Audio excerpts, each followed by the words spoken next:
Il-Marsa Sports Ground se jkun iċ-ċentru ta' trasformazzjoni importanti fil-qasam sportiv Malti, hekk kif tħabbar uffiċjalment il-proġett tal-Malta Premier Stadium, inizjattiva meqjusa bħala pass sinifikanti lejn infrastruttura moderna u sostenibbli għal futbol lokali. Dan l-istadium il-ġdid b'kapaċità proviżorja ta' 5,000 spettatur u li jilħaq standards tal-UEFA Level 3 se jiġi ddiżinjat mhux biss biex jilqa' lob tal-kampjonat domestiku iżda wkoll partiti internazzjonali sa livell tal-gruppi tal-UEFA Europa League u l-Conference League. Il-kunċett jinkludi żewġ stands faċċata ta' xulxin b'enfasi fuq l-esperjenza tal-partitarji, faċilitajiet ukoll għal skop ta' divertiment u ospitalità.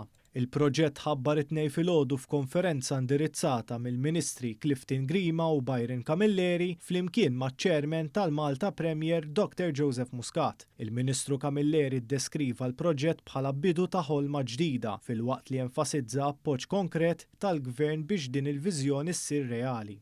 Ftit ta' xurilu emendajna dik li hija ċittadinanza bil-mertu u ridna li tkun li minnhom igawdu binna l-Maltin Rawġin. U bija verament se igawdu għaliex is-supporters kollha mhux ta' klabb jew ieħor jew ta' entità waħda, dawk li jsegwu il-futbol is-supporters kollha jistgħu jgawdu anke mill-match day experience li jista' jkollna bi proġett bħal dan. Min-naħa tiegħu il-Ministru responsabbli mill-isports sostna li din il-viżjoni tibni fuq strateġija li ilha tiġi żviluppata mill-2017 b'enfasi fuq investiment dirett fl-atleti u fl-infrastruttura. Saħaq ukoll dwar il-mira importanti li l-qudiem numru ta' tfal ikunu ispirati minn dan il-livell li dejjem jilħaq aspettattivi professjonali.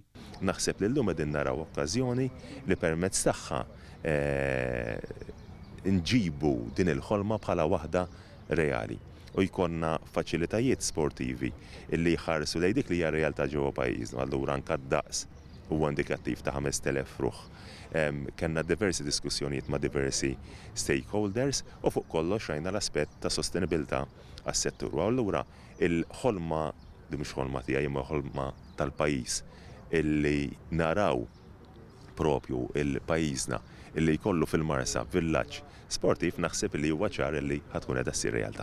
Dr. Joseph Muscat qal li l-Malta Premier bħala entità iġġor magħha kemm il-legat storiku tal-futbol Malti kif ukoll l-isfidi ta' organizzazzjoni moderna li għadha qed tikber. Minn barra hekk enfasizza wkoll li l-proġett ta' dan it-tip għandu mira prinċipali relatata mas-sostenibilità b'miżuri li jinkludu riformi legali biex il-klabs ikunu jistgħu joperaw b'mod aktar strutturat u kummerċjalment vijabbli.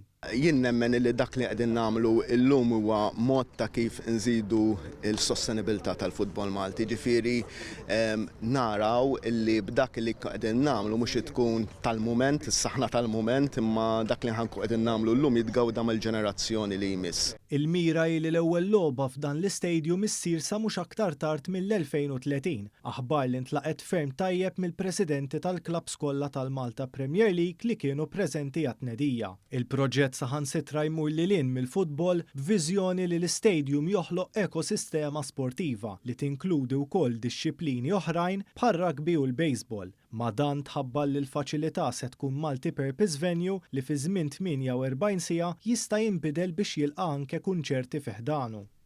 Sa dan it-tant fi stqarrija il-Malta Rugby Union laqet b'sodisfazzjoni l-pjan u sejħitlu bħala mument storiku għall-isport kollu f'Malta. Ingħad kif il-faċilità se tkun konformi mal-istandards tal-World Rugby u kapaċi tospita anke logħbiet internazzjonali waqt li setejn lit-tim nazzjonali bit-tħejjija għall kwalifikazzjoni tat-Tazza tad-Dinja tal-2021.